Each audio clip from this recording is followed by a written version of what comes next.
Dadar police स्थानकामध्ये सध्या अज्ञाताविरोधात आता गुन्हा दाखल झालाय। मीनाताई पुतळ्याची दुसऱ्यांदा विटंबना झाली आहे। मोदींच्या वाढदिवसादिवशीच नेमका विटंबनेचा प्रकार कसा असा पोलीस तपासाचा आता मुख्य रोख जो आहे तो आता खोडसाळपणाकडे।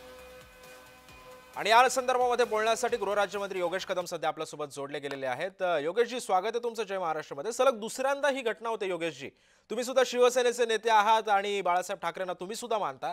मीनाताईंच्या या सगळ्या पुतळ्यावरती आता दुसऱ्यांदा विटंबना झाली, आपली पहिली प्रतिक्रिया? अर्थातच घडलेली घटना ही निंदनीय आहे आणि आज एक शिवसैनिक म्हणून आमच्याकरता हा विषय अतिशय भावनिक आहे। विशेष म्हणजे माझ्या वडिलांनीच स्वतः हा पुतळा तयार करून घेतलेला होता आणि जसा प्रत्येक शिवसैनिकावरती मोदींनी बाळासाहेबांनी प्रेम केलं तितकंच प्रेम आम्हाला बाळासाहेबांनी देखील दिलं होतं आणि आमच्या शिवसैनिकांकरता मातृत्वाच्या भावनेने आम्ही नेहमीच बाळासाहेबांकडे पाहिलं। मग मला वाटतं शिवसेनेच्या वाढीमध्ये बाळासाहेबांचा देखील तितकाच सिंहाचा वाटा होता आणि म्हणून मला वाटतं आमच्याकरता हा अतिशय भावनिक विषय आहे। तथापि आज गृहराज्यमंत्री म्हणून संबंधित पोलीस विभागांना पोलीस अधिकाऱ्यांना जे आदेश देणं आवश्यक होते ते आदेश दिलेले आहेत।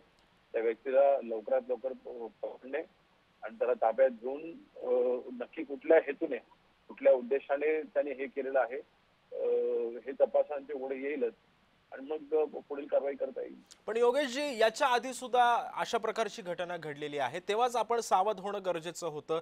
मात्र आता पुन्हा एकदा ही मजल होतीये, एक धाडस होतंय अशाच प्रकारच्या घटना किंवा अशाच प्रकारचा खोडसाळपणा करायचं। पोलिसांनी खोडसाळपणाकडे आपला रोख केलाय। मात्र ह्या सगळ्या गोष्टींना आता चाप बसायला हवा असं वाटत नाही तुम्हाला? आणि जर बसायला हवा तर मग काय काय पद्धतीने आता उपाययोजना केल्या पाहिजेत?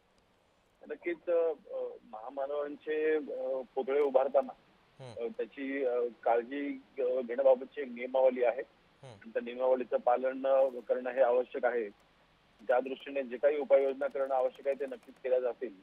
एकंदरीत ही जी घटना घडलेली आहे ती अर्थातच निंदनीय आहे आणि परंतु त्या बाबतीमधल्या कारवाईचे आदेश आम्ही संबंधित पोलिसांना दिलेले आहेत आणि जी कोणी व्यक्ती असेल त्याला कुठल्याही परिस्थितीमध्ये पकडलं जाईल आणि त्याच्यावरती कडक कारवाई केली जाईल।